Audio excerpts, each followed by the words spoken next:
Parce que même si on regarde au tout début, au Moyen Âge, l'université n'était pas ce lieu libre de ça a été des espaces, de réflexion, c'est religieux ou, Ça, c'est toujours été un peu orienté en fonction de ouais, ça. toujours, toujours, et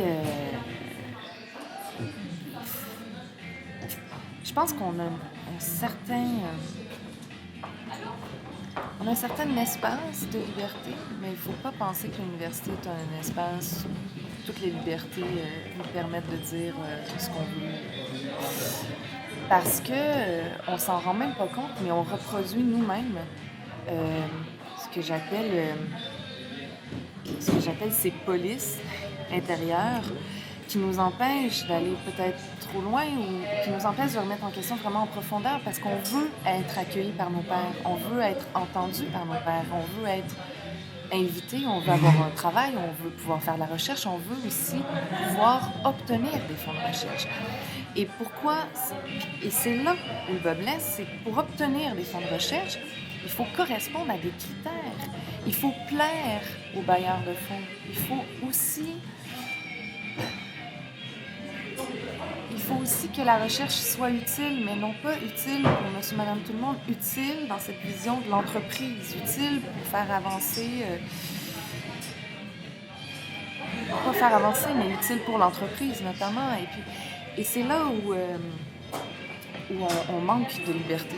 Ben, il y a plusieurs cas de figure, hein. Pour moi, justement, il y a ces universitaires un peu entrepreneurs, les universitaires entrepreneurs qui vont, ouais, peut-être accumuler des ressources pour produire, mais juste entre eux, et qui vont, par leur expertise aussi, détenir un pouvoir, le pouvoir que dénonçait Jean-Paul Sartre, c'est-à-dire ce pouvoir de se définir expert en tout, quand dans les faits, il faut rester humble quand on est intellectuel parce qu'on ne peut pas être expert en tout.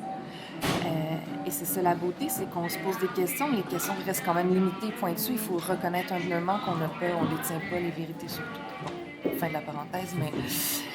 Et donc, tu as cette catégorie d'intellectuels qui vont donc accumuler cette connaissance, se parler à eux-mêmes, se parler dans l'entre-soi de l'universitaire. Et il y en a donc qui refusent ou qui, oui, certes, vont participer à ce jeu de l'entre-soi ou cet univers de l'entre-soi, mais qui vont aussi chercher à participer des débats sociaux, à participer, dans le fond, des questions d'actualité, à participer des solutions, en fait, pour le bien commun, qui vont se poser ces questions-là, qui vont chercher à justement améliorer le sort des humains, quoi. Dit grossièrement. Ah, absolument. Et là, euh, c'est là où je suis mitigée par rapport aux critiques. Parce qu'il y a certaines critiques que je crois qu'il nous faut entendre comme intellectuels, pour une raison, c'est que quand on est face à ces privilèges, c'est-à-dire que moi, je l'ai le temps et je l'ai l'espace pour me consacrer à la réflexion et accumuler de la connaissance. Mais c'est à partir de là à partir du moment où j'ai ce privilège-là, qu'est-ce que j'en fais? Est-ce que je l'observe, je le vois et je redonne à la société parce que justement, on m'a accordé, euh, on m'a accordé quoi? De l'argent, un financement pour que je puisse justement avoir ce temps-là et aussi l'espace, donc. Et donc, qu'est-ce que j'en fais? Et puis, ben moi, je peux être critique des gens qui redonnent pas, des gens qui sont avares, des gens qui vont produire pour produire, des gens qui vont se déconnecter du quotidien des humains. Le quotidien, ça veut dire quoi? Ça veut dire quand je me lève le matin, ben, j'ai des besoins à combler.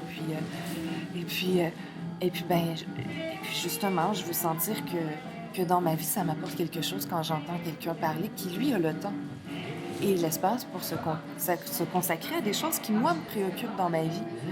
Et c'est là où je pense qu'il y a un travail d'engagement des intellectuels ou de don à la société aussi.